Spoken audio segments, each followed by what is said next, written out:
Guys, my name is Alan Paul, year 16C006, and today we're going to do a third experiment for the networking lab.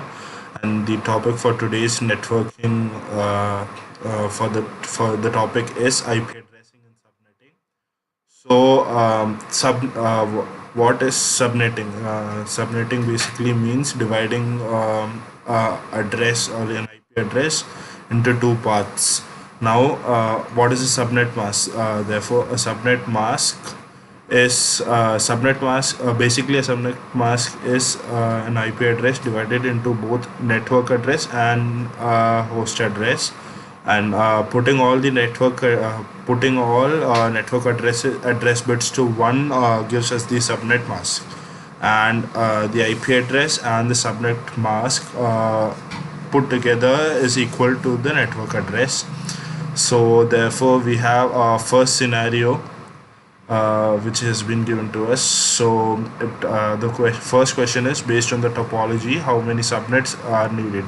So according to the topology, there is the total number of subnets we need are 1, 2, 3, 4 and 5. That is, we need a total number of 5 subnets. And the second question is, how many bits must be borrowed to support the number of subnets in the topology table? That is, how many bits after the IP address we need to borrow. So as we need 5, we already will have 2 bits in the network address, and we need to borrow 3 more bits. So therefore we'll borrow 3 more bits. Therefore the answer is 3. And then the third question is, how many subnets does this create? So the number of subnets is determined by 2 to the power n. Therefore the n is the number, so 2 to the power n must be greater than the subnets that are needed. So if we have 5 subnets here, and we need more than 5 subnets, that is 2 to the power n should be greater than 5. Therefore 2 to the power 3, that is equal to 8, is greater than 5. Therefore the number of subnets which this creates is 8. And the fourth question is, how many usable hosts does this create per subnet? Therefore we have a total number of subnets we have is 5, and therefore the total number of hosts will be 2 to the power 5 minus 2, that is 32 minus 2, that is 30.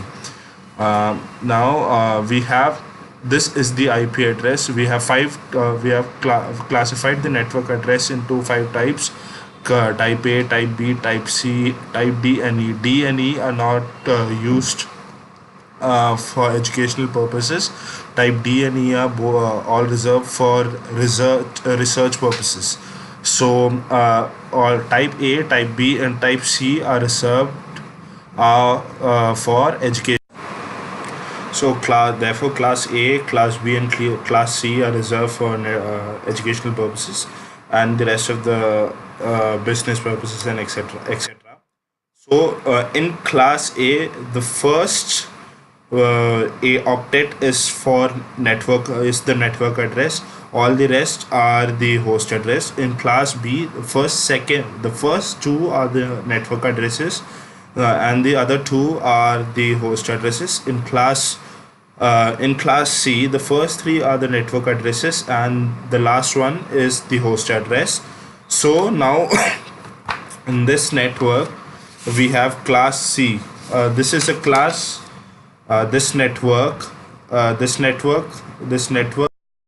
is a class C network.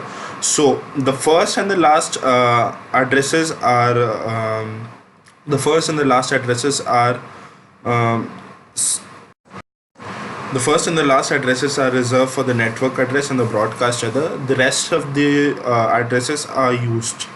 So therefore in this, 192.168.100.0 is the network address. 192.168.100.31 is the broadcast address. Between them, from point 1 to point 30 are the addresses that can be used. Similarly, these are the cases in the rest of the addresses also. Now we'll go to the scenario 2. Now in the scenario 2, we have this topology. Now based on the topology, how many subnets are needed? Therefore 1, 2, 3, 4, 1, 2, 3, that is 4 plus 3, 7. Therefore we need 7 subnets.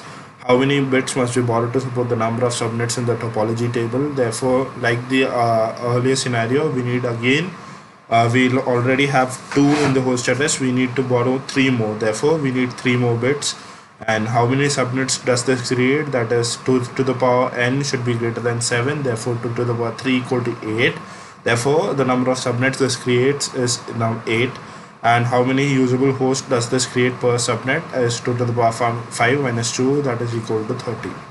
Now we again have the network addresses. Now this one, in this it is same thing. Network address and broadcast address will have the first and the last address, but in this case this is a class B net address. This is a class B address and not a class C address. Therefore 172.31.1.0 will be the network address, and 172.31.1.31 will be the broadcast address. All the addresses between these will be the usable addresses for the host and for the host. Similarly, 172.31.1.32 will be the network address, 172.31.1.63 will be the broadcast address, and the rest of the addresses between them will be used. Therefore, this is the end of the experiment. Thank you.